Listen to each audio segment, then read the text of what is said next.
Chapter 1. It was Friday afternoon in the office of Babbitt Cars, Los Angeles. Charlie Babbitt was shouting on the phone. "But I have waited 5 weeks for these cars. Where are they?" On another phone, Charlie's secretary, Susanna, was talking to a customer.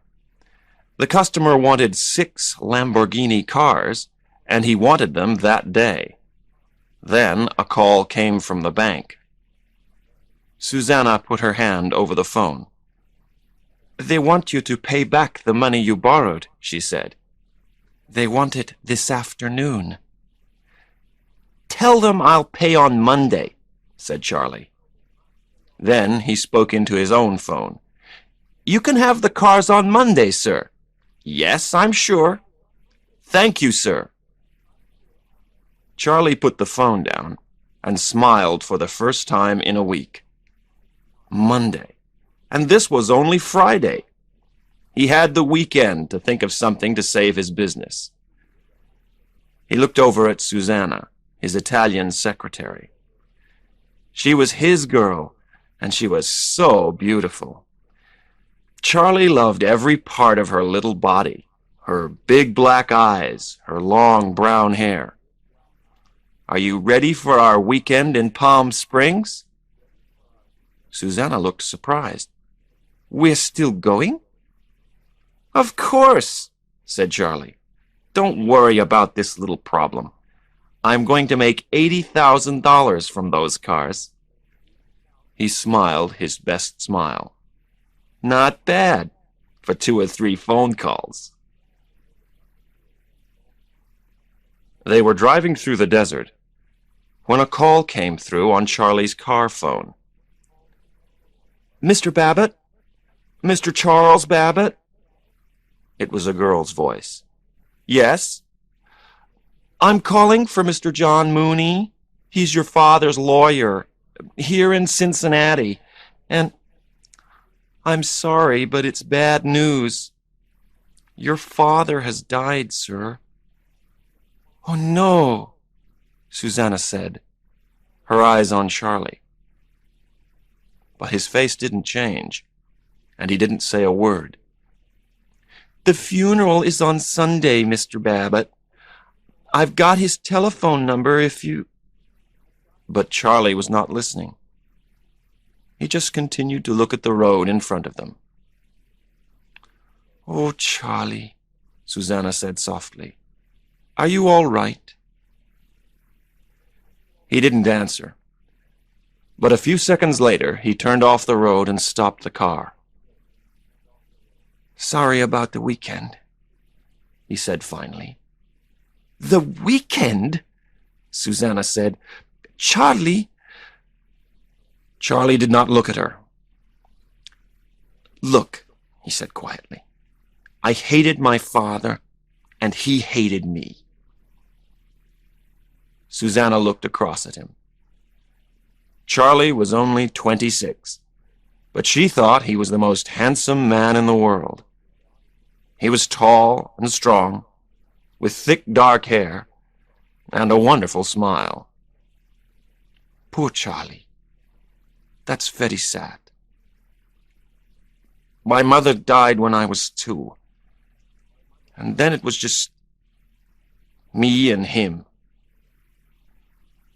Susanna bit her lip and touched Charlie on the shoulder.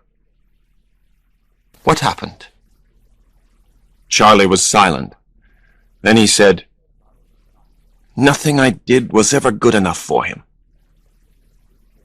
"I'm going with you to the funeral," Susanna said suddenly. Charlie smiled. "That's nice," he said, "but you don't need to." "I want to go," Susanna said. Charlie looked across at Susanna. "I forgot who I was talking to," he said, with a small, sad smile. Chapter 2. Charlie Babbitt walked away from his father's funeral without looking back. Getting into the car beside Susanna, he said, "We're going to stay in Cincinnati another night, okay?" there's something I have to do before we go." Charlie started the car. "Where are we going now?" Susanna asked. "East Walnut Hills." Walnut Hills is the richest part of Cincinnati. All the houses are big and very expensive. Charlie parked the car in front of one of the largest, most expensive houses in Walnut Hills, Sanford Babbitt's house.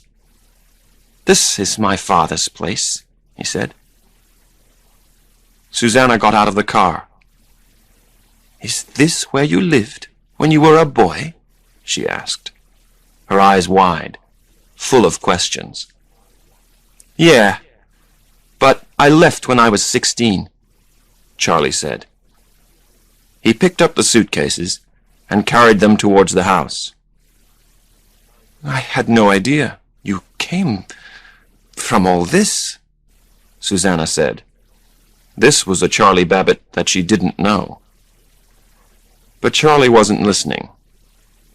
He put the suitcases down and walked towards a car that was in front of the garage. It was a 1949 Buick Roadmaster. It was light blue, and everything about it was perfect. "I've always known this car," Charlie said in a quiet voice, "but I only drove it once." Near the garage was a flower garden with some wonderful roses. "Someone must water those roses," said Susanna, who loved flowers. "They're all dying." "I hate those roses," Charlie said suddenly.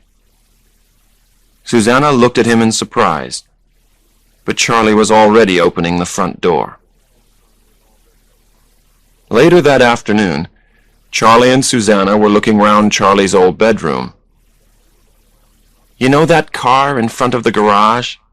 Charlie asked suddenly. "It's beautiful." "My father loved that car. The car and the roses.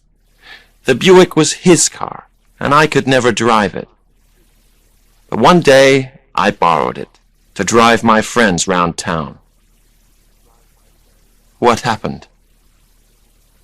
"My father telephoned the police. He knew I had the car, but he telephoned the police and said, 'Someone has stolen my car.'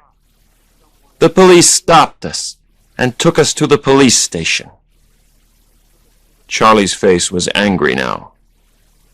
"My friend's parents came for them after an hour. My father left me there for 2 days. 2 days, Susanna said. "And you were only 16. Poor Charlie." But now Charlie was picking up an old coat from a box in the corner of the room. "Is that yours, Charlie?" Susanna asked. Charlie didn't answer. He was looking carefully at the little coat. "It's like a map," he said in a strange voice. "A map of my past." "What are you talking about?" "What?" Charlie looked over at Susanna and then back at the coat. "Oh, I was just thinking. Susanna, when you were a child, did you have secret friends?" "Yes, I think everyone does." "What was the name of my secret friend?" Charlie asked himself. He tried to remember. "Rain Man. That's it. The Rain Man. When I was frightened, I held this coat and listened to the Rain Man sing." He smiled. "That was a long time ago." Susanna laughed and touched Charlie's arm. "What happened to your friend?" "I don't know," Charlie said. "I just grew up, I think." He turned the coat around in his hands for a few seconds longer. Then he threw it back into the box. "Let's go and eat." Charlie Babbitt and his father's lawyer, John Mooney, met in the dining room that evening. Mr. Mooney put on his glasses and took some papers from his case. "Before I read the will," he said, "your father has asked me to read you a letter that he wrote to you. Is that all right?" Charlie did not want to listen to his father's letter, but he did want his father's money. "Of course," he said. Mooney opened an envelope and took out 2 pieces of expensive paper. "To my son, Charles Babbitt. Dear Charles," the lawyer began, "today is my 70th birthday. I am an old man, but I well remember the day that we brought you home from the hospital. You were the perfect child." "He wrote it," Charlie said, with a very small smile. "I hear his voice." "And I remember, too," Mooney continued reading, "the day you left home. You were so angry, and you had all these big ideas." The lawyer stopped reading. He looked up at Charlie, but there was no change in the young man's expression. Mooney did not look up from the letter again. "You did not write, or telephone, or come back into my life in any way. For all these years I have not had a son. But I want for you now what I always wanted for you. I want you to have the best life possible." John Mooney stopped reading and put the letter back into its envelope. The old lawyer seemed sad. Charlie did not say anything. He just sat there waiting for Mooney to read the will. Now Mooney picked up the will. Without looking at Charlie, he began to read. "To Charles Sanford Babbitt, I give my 1949 Buick. I also give him my roses." Charlie moved anxiously in his chair. He did not like what he was hearing. "I am leaving my home and all my money to someone who is very important to me. Because this person cannot use the money, a friend will look after the money for him." Mooney stopped reading and looked up. "I don't understand," Charlie said. "Your father's money, around $3 million, will go to someone who cannot use it," Mooney explained.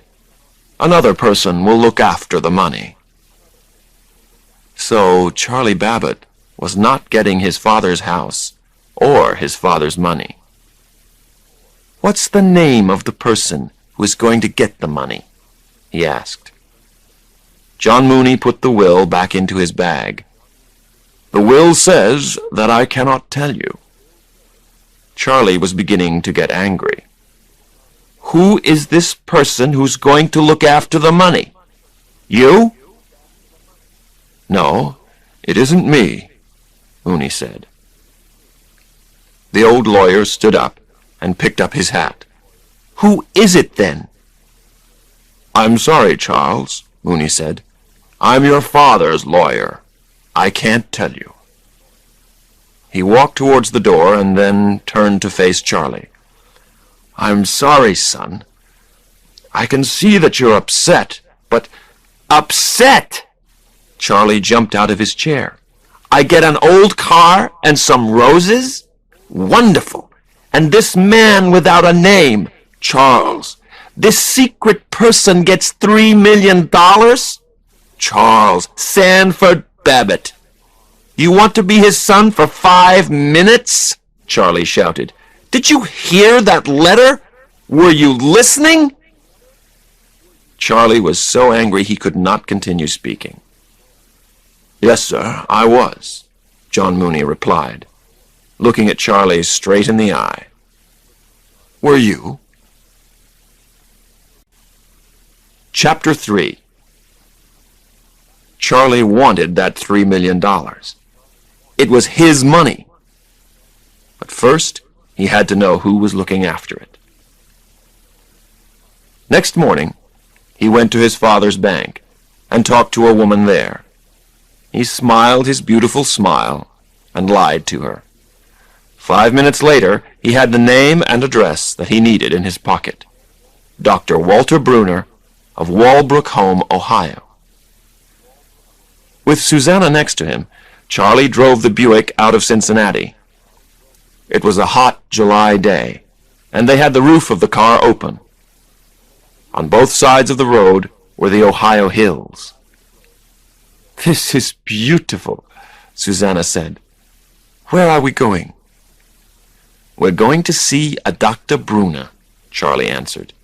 He did not say another word.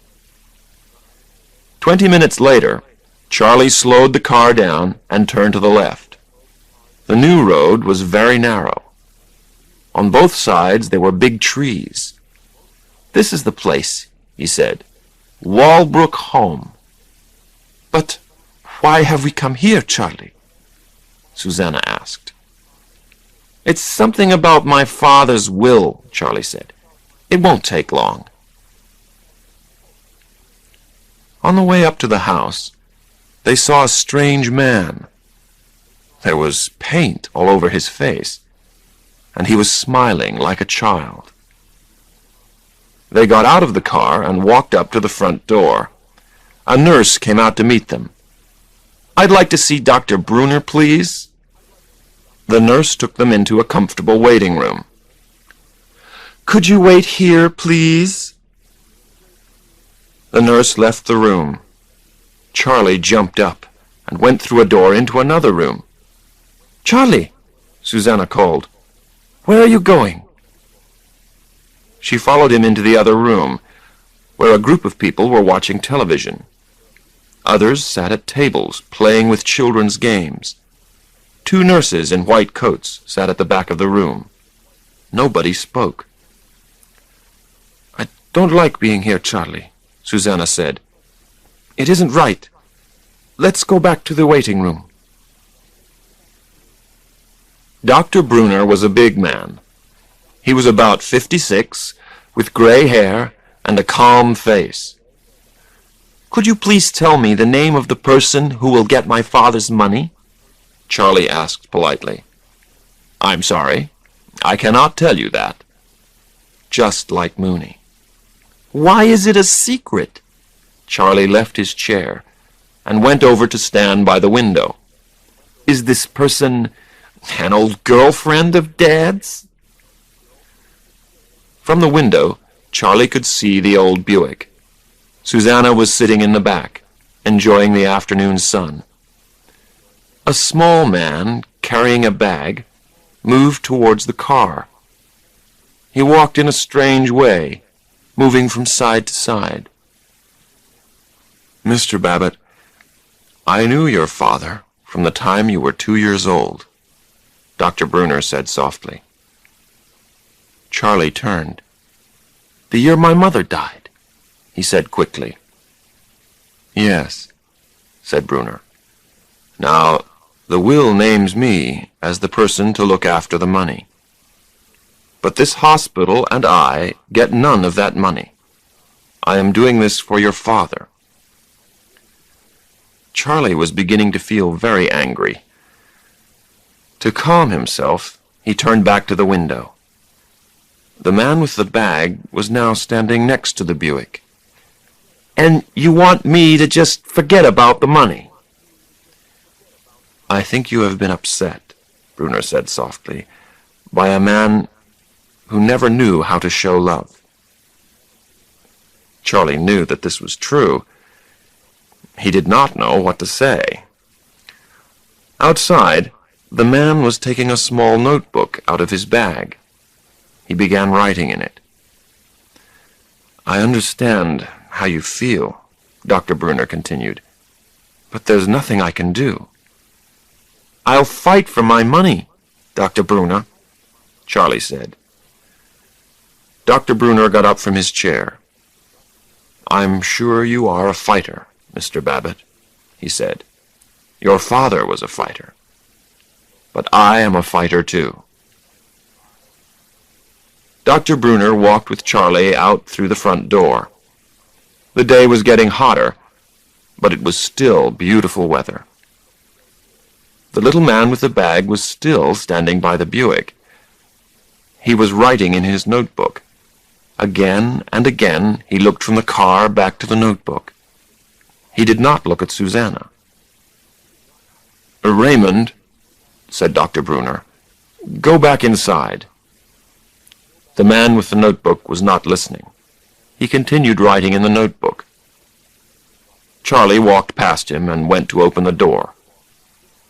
"Of course, this car is not white," Raymond said. He did not look up from his notebook. "This is a blue car now." Charlie looked at Raymond in surprise. He was a small man of about 40. He looked clean and tidy, with short hair and very ordinary clothes. What was a little strange was that there was no expression on his face. There was no light in his small black eyes, and no movement in his mouth. It was a face that was neither happy nor sad. Smiling, Charlie turned to Susanna. "You know," he said slowly, "this car was white. My dad painted it blue when I was very little. And, Raymond continued quickly to himself, it cost an arm and a leg." The smile left Charlie's face. "That's what my father often said. An arm and a leg. How does this man know that?" he asked. Charlie looked at the man called Raymond. Raymond looked up for a second. Then he looked at his notebook again. "You come with me, Raymond," Dr. Brunner said. "These people have to go." But Charlie was moving closer to Raymond. "Do you know this car?" he asked. A frightened expression came across Raymond's face. He looked at Dr. Brunner for help. "I don't know," he muttered. "Yes, you do know this car," Charlie said angrily. "Why do you know?" "That's enough, Mr. Babbitt," Dr. Brunner said. "You're upsetting him. You're—" "Charlie, please," Susanna said. Now Raymond looked from Susanna to Dr. Brunner. He began writing in his notebook and muttering to himself. "Babbitt, Charlie. Charlie Babbitt. Charlie Babbitt, 1961, Beechcrest Avenue." Charlie was astonished. "How do you know that address?" he asked. Dr. Brunner spoke quietly. "Because he's your brother," he said. "But I don't have a brother," the astonished Charlie said. "I never had a brother." Chapter 4. Charlie and Dr. Brunner walked through the flower garden and talked together. Susanna sat with Raymond, who was still writing in his notebook.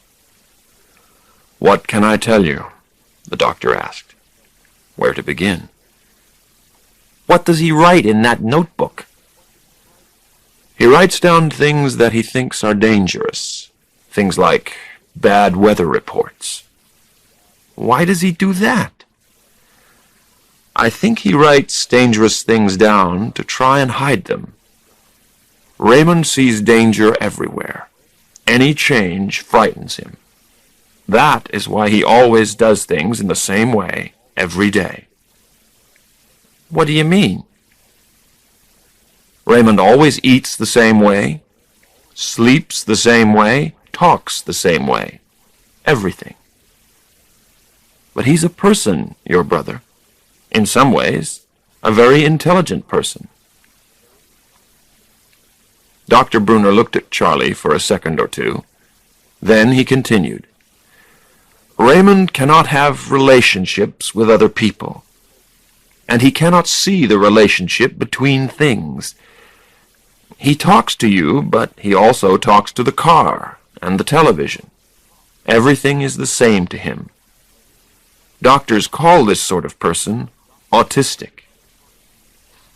Charlie thought about this. It was difficult to understand.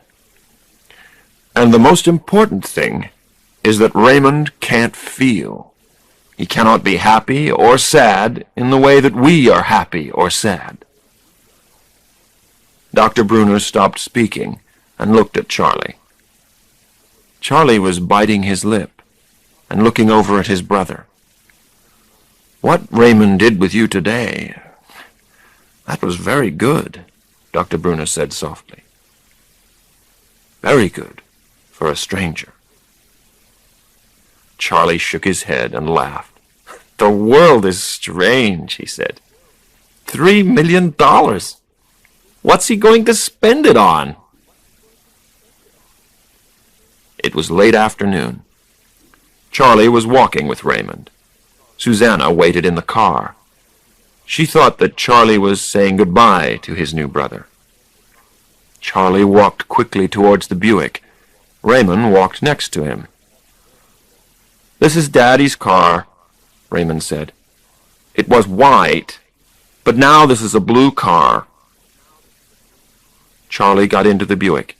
"Get in, Raymond," he said. Raymond got into the car. "Charlie, wait a minute," Susanna said. "Where are we taking him?" "For a holiday," Charlie said. He started the car, and they drove away. Raymond looked back over his shoulder at the house that they were leaving. There was no expression on his face, but it was very clear that he was anxious. "Don't worry, Raymond," Susanna told him. "You're coming back." Charlie said nothing. Chapter 5. They drove back to Cincinnati. Raymond sat in the back of the Buick and watched the road go by. He said nothing to Charlie or Susanna, but muttered strange things to himself. They went to a hotel and took 2 rooms. Charlie showed Raymond his room. "This is your room, Ray," he said. That was a big mistake. Raymond looked around the room. "This is not my room," he said. There was a frightened expression on his face. "This is not my room." "Just for tonight," Charlie said. "Until we take you home," Susanna said. But Raymond was very upset now. He was shaking his head from side to side and muttering to himself, "Of course, I'm going to be here a long time, a very long time. Of course, they moved my bed." "Sorry, Raymond," Charlie said. "You like the bed under the window." He started pushing the bed into its new place. But Raymond was still unhappy. He started muttering about books. The only book in the room was a telephone book for Cincinnati. "Charlie, let's take him home," Susanna said. She liked Raymond, and she did not like to see him upset. "He's okay," Charlie said. "Do you like pizza, Ray?" "Do you like pizza, Charlie Babbitt?" Raymond knew the word pizza because pizza was a Walbrook word. This calmed him a little. "I'll ask the hotel to send a pizza up to your room," Charlie said. "We like pizza, don't we, Ray? We're brothers." "Charlie, he still doesn't look happy," Susanna said. "I don't understand why you brought him here. I think he wants to go back to Walbrook." "Ray's fine," Charlie said. "All he needs is some TV and some pizza." "What's on TV, Ray?" Raymond looked at his watch. "The Lucky Money Wheel," he told the watch. "Great! Sit down and you can watch it." Charlie turned on the television. The Lucky Money Wheel came on. "You've got your TV?" Charlie said. "You've got a pizza coming? Aren't things good, Ray?" Charlie looked at Raymond, and Raymond looked at Charlie, but there was no expression on his face. "Do you ever smile, Ray?" Charlie asked. "Do you ever smile?" Raymond repeated. There was still no expression on his face. Raymond sat on his bed and watched television. Charlie came in with a pizza. Ray looked at the pizza and shook his head. "What's the problem, Ray?" Charlie asked. Raymond wanted to eat the pizza the way that he ate it at Walbrook. Charlie cut the pizza into tiny squares for him and put each square on a toothpick. Charlie and Susanna went off to their room. Raymond watched a film. A man in the film told his son to turn the television off. Raymond got up and turned his television off. Raymond continued to look at the television, but now there was nothing to watch. He heard the sound of another television in Charlie and Susanna's room. Raymond got up and went into their room. Charlie and Susanna were in bed. They did not see Raymond come into the room. Raymond sat on the end of the bed and watched the television. Susanna saw him first. "Charlie," she said in a quiet voice, "Raymond is sitting at the end of the bed." Charlie sat up and saw that Raymond was watching TV and eating pizza. "Raymond, what are you doing in here?" he shouted. "Get out!" Raymond got up and went back to his room. Susanna looked at Charlie with an angry expression on her face. "Go and talk to him," she said. "What for?" Charlie asked. "Because he's frightened," Susanna said. "He's never been away from Walbrook before. You've upset him." Charlie got angry. "Raymond is not going back to Walbrook," he said. "He has to learn how to live in the real world." Susanna was astonished. "What do you mean, he's not going back to Walbrook?" Charlie looked away from her and bit his lip. "I took Raymond," he said quietly, "and I'm keeping him until I get my money." Susanna's eyes widened. "What money?" she asked. "Dad left Ray some money. A lot of money." Money. Now Susanna was beginning to understand. "How much money did your father leave Raymond?" she asked angrily. Charlie looked away again. "He left him his house and all his money," he said. $3 million.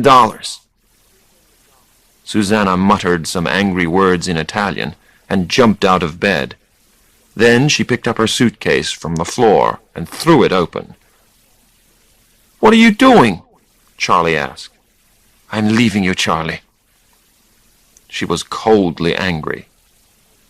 Now Charlie was astonished. "Why?" he asked. Susanna pushed her things into the suitcase and pulled on her coat. "Because you've kidnapped your brother for money," she shouted. "I have not kidnapped him. I just want my money. What's wrong with that?" "Everything," Susanna shouted. She looked at Charlie for a second and shook her head.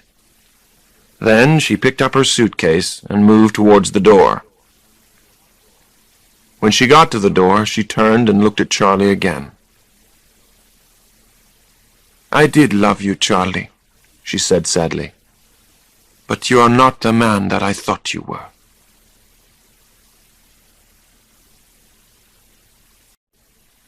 Chapter 6. The next morning, Charlie took Raymond to have breakfast in a cheap restaurant near their hotel. A pretty waitress came to their table. "Good morning," she said. Raymond read the girl's name on the front of her dress. "Sally Dibbs," he said suddenly. 460192. Sally Dibbs was astonished. "How do you know my telephone number?" she asked. Charlie was also astonished. He looked at Sally and then at Raymond. "How do you know her number, Raymond?" he asked. "A telephone book," Raymond muttered. "In the hotel. A telephone book." "You read the telephone book?" Charlie said. He turned to the waitress and laughed. He remembers things, he said. Then he asked Raymond what he wanted for breakfast. "This is Tuesday," Raymond said. "Breakfast is coffee and cakes." "That's fine," Charlie said to the waitress. "We'll have coffee and cakes." The waitress went to get the food. Suddenly, an anxious expression came across Raymond's face. "Where are the toothpicks?" he asked. "We don't need toothpicks for cakes," Charlie said. Raymond shook his head from side to side. "Where are the toothpicks?" he repeated. "Where are the toothpicks?" Charlie closed his eyes and counted to 10. "All right, Raymond," he said. "I'll get you some toothpicks. But I'm also going to make a phone call. I want you to wait for me here." Charlie was on the phone. "Dr. Bruner, this is Charlie Babbitt." Dr. Bruner was silent for a second. Then he asked calmly, "Where are you, son?" "That's not important," Charlie said. "What is important is who I'm with." "You have to bring Raymond back, Mr. Babbitt," the doctor said. "Yes, I will," Charlie said. "When I get my $1.5 million, sir. All I want is my half of the money." "I can't do that, Mr. Babbitt. You know I can't." Charlie turned to watch Raymond. He wasn't at their table. Then he saw him. Raymond was looking all round the restaurant. He still did not have his toothpicks. "Bring him back, Mr. Babbitt," Dr. Bruner repeated. "Bring him back now." "I have not kidnapped him," Charlie said. This was something which worried him. Was Susanna right? Was Charlie the businessman now Charlie the criminal? "I know you haven't kidnapped him," Dr. Bruner said. "Raymond is not a prisoner at Walbrook. He's always free to leave us." Charlie breathed more easily. "But we know how to look after Raymond here," Dr. Bruner continued. "We know what he needs. You do not know anything about Raymond, Mr. Babbitt." Raymond was still looking round the restaurant for toothpicks. Charlie watched him anxiously. "I'm Raymond's brother," Charlie said into the phone, "and my lawyer says I can get custody of him. If you want Raymond back, give me my money." "It's not your money, Mr. Babbitt," the doctor was saying. Charlie was not listening. He was waving to the waitress. "Toothpicks!" he shouted, and he pointed at Raymond. "He wants toothpicks!" "I cannot give you what you want, Mr. Babbitt," Dr. Bruner continued. At last, Sally gave Raymond a full box of toothpicks. Raymond took the box back to their table.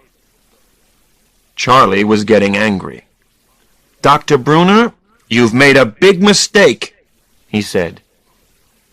He put the phone down and walked over to where Raymond was sitting. "We're leaving, Raymond."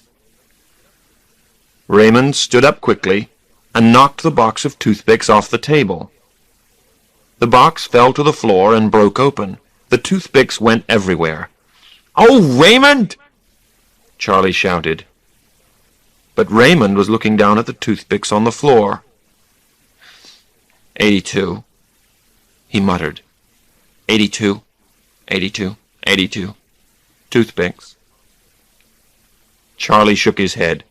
"Ray, there's a lot more than 82 toothpicks down there." Raymond's expression didn't change. 82, 82, 82. Of course, that's 246 toothpicks. Charlie turned to Sally Dibbs. "How many toothpicks in the box?" he asked. The girl picked up the box and read the number off it. 250. Charlie smiled at his brother. "That was very close, Raymond," he said. "Come on, let's go. We're going to the airport. I have to go back to Los Angeles." As they walked to the door, Sally Dibbs called after them. He was right. There were 246 toothpicks on the floor. The other 4 are still in the box. At the airport, Charlie telephoned his office. The news was not good. Both the bank and the customer for the Lamborghini cars were still very unhappy. Charlie needed to get back to Los Angeles fast. Charlie picked up his bag. "Okay, Raymond," he said. "We've got to move quickly. Our plane leaves in 6 minutes. Look, there it is out there." Charlie pointed out through the window at the plane. Raymond suddenly looked very anxious. "Crash," he muttered. "That plane crashed in August 16th, 1987. 156 people were... They were all..." "That was a different plane, Ray," Charlie said. "This is a beautiful plane. This one is safe." "Crash," Raymond muttered. "Crash and burn." Charlie did not know what to do. They had only 4 minutes to catch the plane. "We have to fly home, Ray," he said. "It's important. What did you think we were doing here? This is an airport. This is where they keep the planes. Come on." Charlie put his hand on Raymond's arm. Raymond put his hand to his mouth and bit it. Then he screamed and began to shake all over. For a second, Charlie just looked at his brother with an astonished expression. Then he saw that he had to calm Raymond down. "It's okay, Raymond," he said quickly. "It's okay. We'll drive to Los Angeles. It will take 3 days, but we'll drive. No planes." Raymond stopped screaming. His body stopped shaking, and slowly the anxious expression left his face. "I'm sorry, Raymond," Charlie said softly. "I'm sorry I upset you." Charlie turned and began walking out of the airport. A second later, Raymond followed him.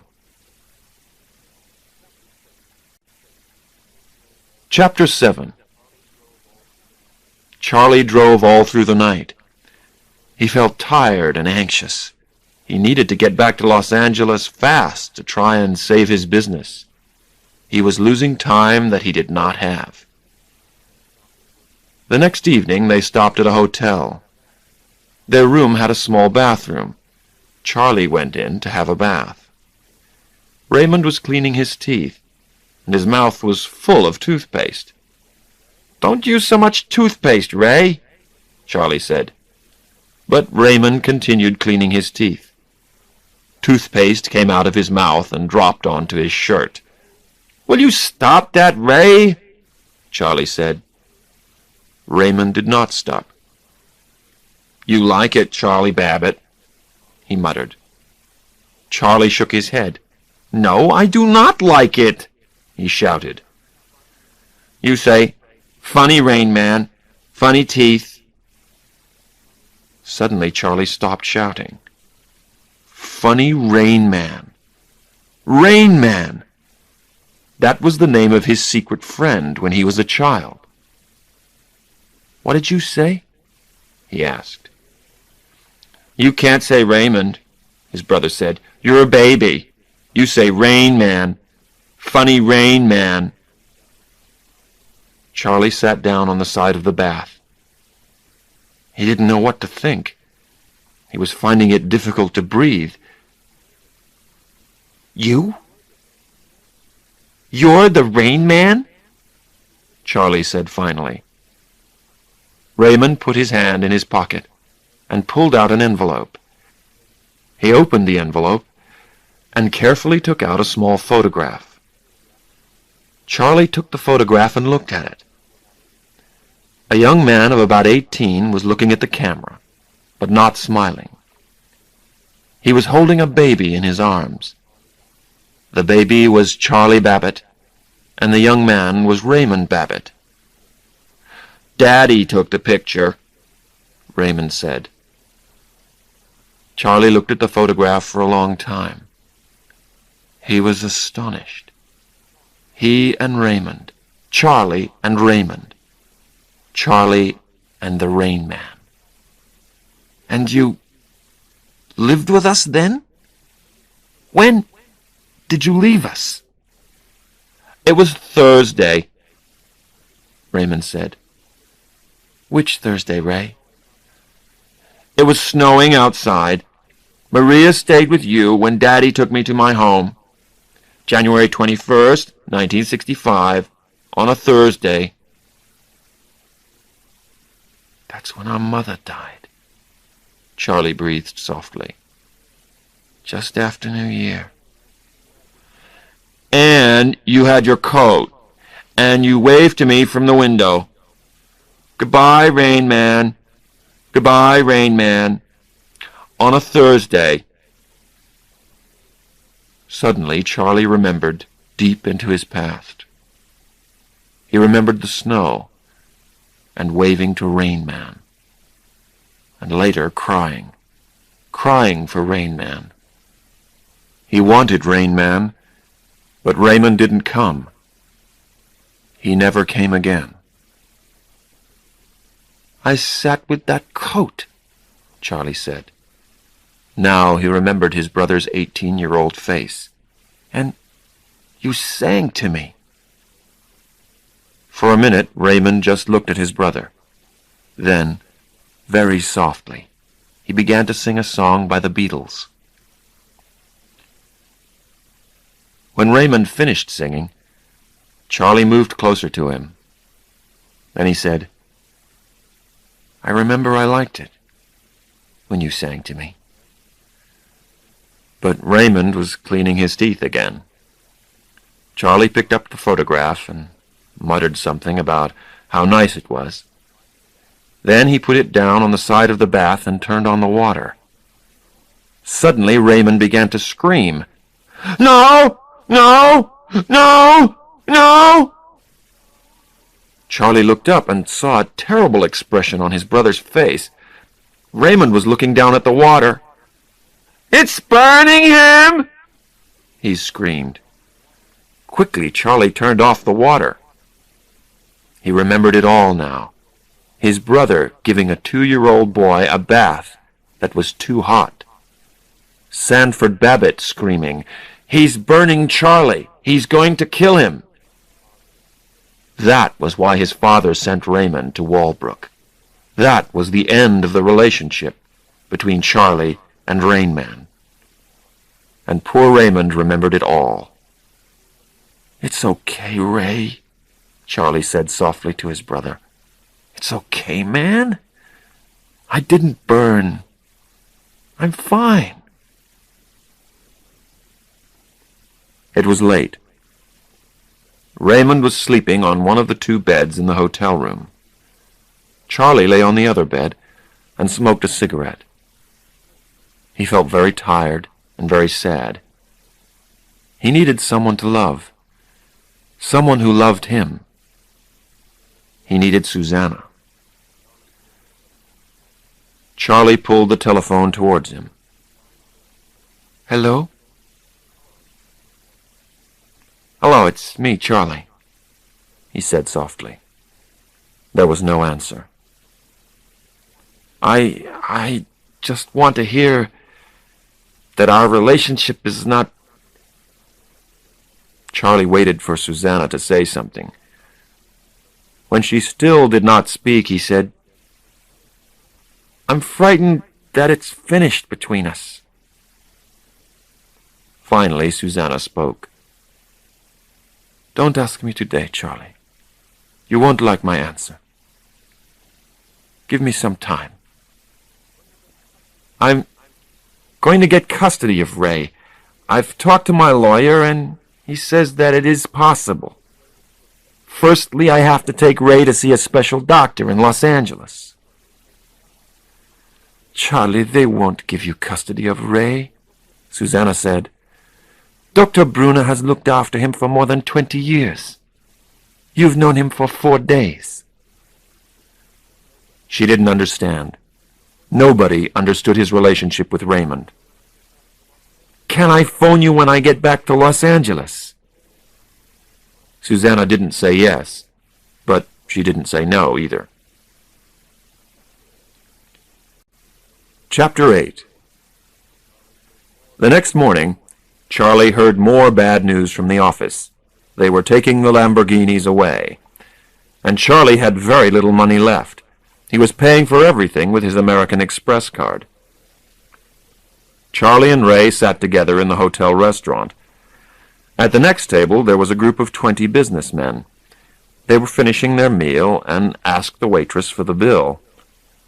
Raymond looked over at the table. It was full of plates and cups and different bits of food. "Of course, that bill is $93.40, Raymond said. Charlie laughed. "How can you know that, Ray?" $93.40, Raymond repeated. The waitress returned with the bill. Charlie read over her shoulder. The bill was for $93.40. "How do you do it, Ray?" Charlie asked. "You can remember every number in a phone book. You can count 200 toothpicks in under a second. You're like a computer." "Today is Thursday," Raymond said. "Thursday is coffee and cakes. Same as Tuesday."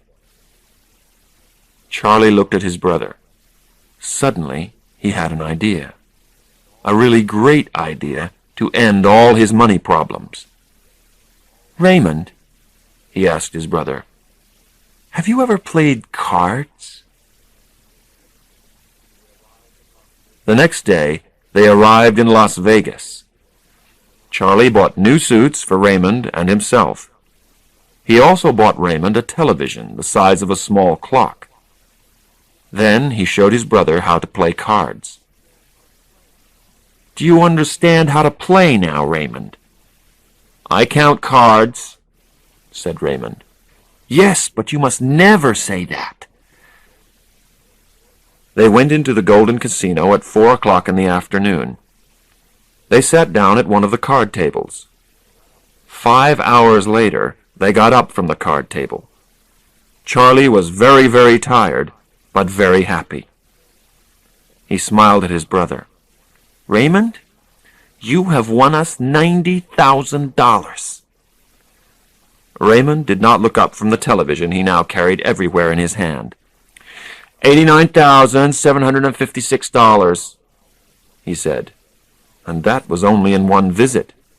"You're going to make us rich, Ray," Charlie said. Raymond looked from his television to his watch. 8 minutes to bedtime, he said. 8 minutes.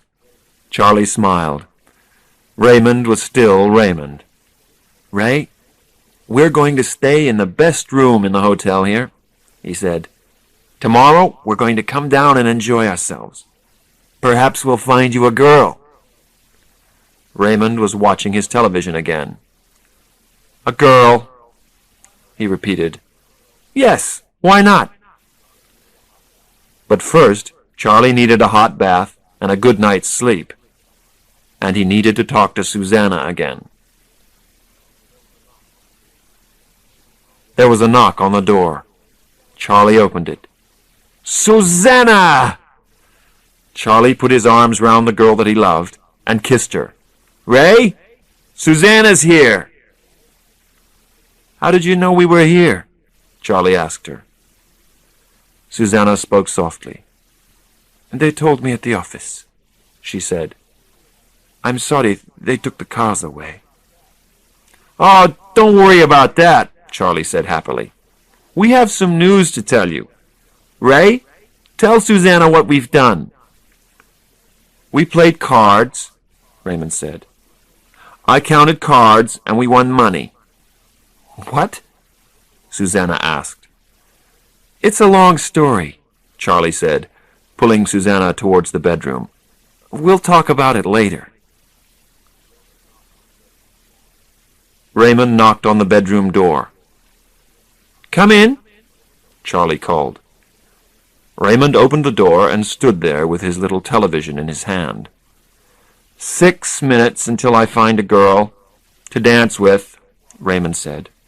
"You said 10 o'clock. A girl? Susanna asked. Charlie was getting out of bed. I taught him to dance. Now we're going to try to find him a girl to dance with. 5 minutes, Raymond said. They walked round the Golden Casino for an hour. It was very difficult to find a girl for Raymond to dance with. To other people, Raymond seemed strange. Charlie pointed to one of the tables. "This is where we played cards," he said. Suddenly, he felt a hand on his shoulder. He turned around to see 2 big men in suits. "Mr. Babbitt?" "Yes?" "The boss wants to see you, please," one of the men said.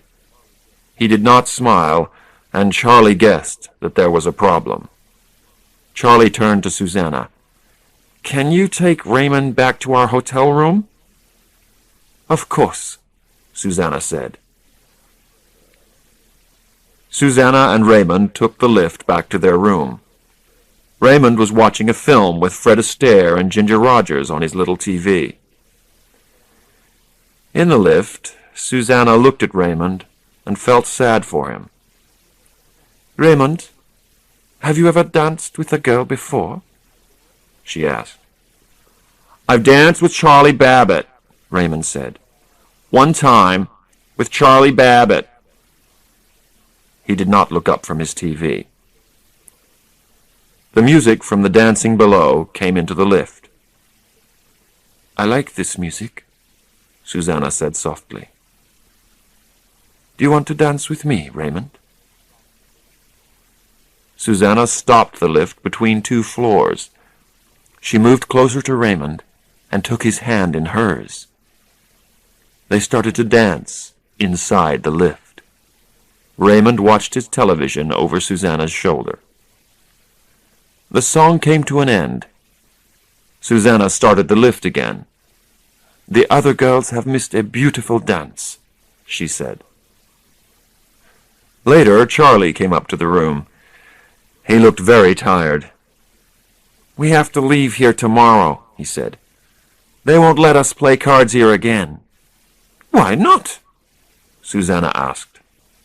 "Because we won," said Charlie. "And they don't like people winning. I guess Raymond was too good for them." Chapter 9. They left Las Vegas the next morning and drove back to Los Angeles. Susanna sat next to Charlie in the front of the Buick.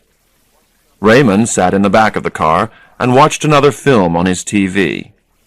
Sometimes he looked out at the desert they were driving through. Once Raymond drove the car for a few minutes. The road was empty, so there was no danger.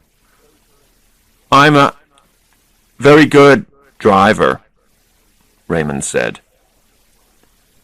Susanna got out at her flat in Santa Monica. Charlie and Raymond drove on to Charlie's house in Los Angeles. There was a letter waiting for Charlie. It was from Dr. Bruner. "I'm staying here in Los Angeles, at the Hotel California," the letter said. "Please come and see me. I think we need to talk." That night, Charlie went to see Dr. Bruner at his hotel. "Mr. Babbitt, I want to stop playing games," Dr. Bruner said. "My lawyer is talking to your lawyer. He is explaining to him the facts. Raymond will see a special doctor on Friday. This doctor will decide who gets custody of Raymond, and you are going to lose." "I think that is for the doctor to decide," Charlie said. "But I have helped Raymond more in 1 week than you have in 20 years. "You think you have helped Raymond," Dr. Bruner said. "But Raymond is still autistic. He will always be autistic. Neither you nor I can change that fact." Charlie turned to go. "I'll see you on Friday, Dr. Bruner." "Don't you understand, Charlie? Dr. Bruner called. "Even if they give you custody of Raymond, you will not get your father's money. I don't have to pay you anything." "Goodbye, Dr. Bruner," Charlie said, walking away. Dr. Bruner called after him. "I'll give you $250,000 to have Raymond back now." Charlie stopped walking and turned round to face the doctor. He shook his head. "I don't want your money, Dr. Bruner," he said. "I want my brother." Friday came. Dr. Marston sat at his desk. Next to him was Dr. Bruner.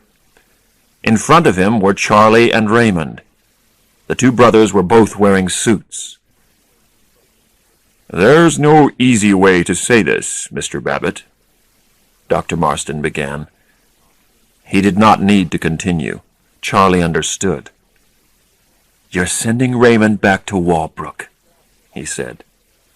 "They can look after him there," Dr. Marston said. "They understand Raymond's problems." "But Raymond has changed," Charlie said angrily. "He has only been 7 days with me, and already he is getting better. And you don't like that." Dr. Marston and Dr. Bruner sat silently for a minute. Then Dr. Bruner turned to Raymond. "How was your holiday, Raymond? Tell me what you did." Raymond held his little TV to his heart. "I played cards," he said, "with Charlie Babbitt, and I drove Daddy's car." Dr. Bruner laughed. "You drove a car, Raymond?" "It was on a quiet road," Charlie said. "And I danced with Susanna," Raymond said. Even Charlie was surprised at this. Dr. Bruner took a pen from his pocket and wrote something down in a notebook. Then he turned to Raymond. "Do you want to stay with Charlie, Raymond?" he asked. "I want to stay with Charlie Babbitt," Raymond said. "You see," Charlie said, "Raymond wants to stay with me." But Dr. Bruner did not look at Charlie. He looked at Raymond. "Do you want to go back to Walbrook, Raymond?" "I want to go back to Walbrook." Dr. Bruner wrote again in his notebook. Dr. Marston also wrote something down. "But what do you want to do, Raymond?" Dr. Bruner asked again. "Do you want to stay with Charlie? Or do you want to go back to Walbrook?" Raymond was now breathing very deeply. He shook his head from side to side and moved uncomfortably in his chair. "Walbrook, Charlie Babbitt. Walbrook, Charlie Babbitt," he muttered. Charlie jumped out of his chair. "Stop asking him all these questions!" he shouted. "You're upsetting him!" Now Dr. Bruner looked at Charlie. "I'm showing you that Raymond is still autistic, Charlie," he said calmly. Charlie sat down and put his head in his hands. He saw that they would never give him custody of Raymond. Perhaps they were right. Perhaps they did know how to look after Raymond at Walbrook. But Charlie gave Raymond something they could not give him at Walbrook. Charlie gave Raymond love. And Raymond, in his way, gave Charlie love. All Charlie wanted was the best for Raymond. Charlie wasn't the loser. Raymond was the winner. "Ray, they want you to go back to Walbrook," Charlie said slowly to his brother. He looked up at the two doctors. "Can I visit him?" Dr. Marston turned to Dr. Bruner for an answer. "Of course," Dr. Bruner answered. "We would like you to." Raymond took out his photograph. It was a lovely picture of the 18-year-old Raymond and the 2-year-old Charlie. Rain Man and Charlie. Brothers. Raymond handed the photograph to Charlie. Charlie began to cry softly. "Are you all right, son?" Dr. Brunner asked. Charlie looked up and smiled. Then he turned to his brother. "I'll come to see you, Ray," he said. "And you can drive Dad's car when I visit." "I'm a very good driver," Raymond said.